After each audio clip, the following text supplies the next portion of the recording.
নমস্কার বন্ধুরা, আপনাদের মা ও মেয়ের রান্নাঘরে জানাই স্বাগত। আশা করছি আপনারা সকলে ভালো আছেন, আমরাও ভালো আছি। আজ নিয়ে চলে এসেছি খারকোল পাতা বাটার রেসিপি নিয়ে। আপনারা এই পাতাটাকে কি বলে ডাকেন অবশ্যই কমেন্ট করে জানাবেন।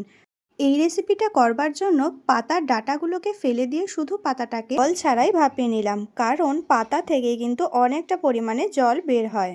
তারপর এটাকে ঠান্ডা হবার জন্য রেখে দিলাম। অন্যদিকে মিক্সার গ্রাইন্ডারের মধ্যে অনেকটা পরিমাণে রসুন আর কাঁচা লঙ্কা একটা পেস্ট বানিয়ে নিলাম। এরপর কড়াইয়ের মধ্যে সর্ষের তেল দিয়ে কালো জিরে ফোড়ন দিয়ে খানিকক্ষণ ফোড়নটাকে ভেজে নিয়ে যে পেস্টটা তৈরি করে রাখলাম সেটাকে দিয়ে ভালো করে ভেজে নিচ্ছি।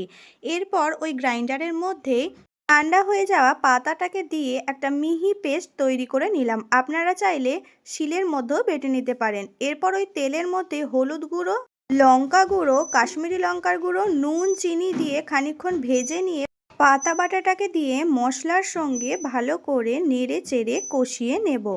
এরপর ভালো করে ভাজা হয়ে গেলে শুকনো শুকনো হয়ে এলে নামিয়ে নিলেই রেডি হয়ে যাবে খারকোল পাতা বাটা। এটা কিন্তু গরম ভাতের সঙ্গে খেতে দুর্দান্ত লাগে।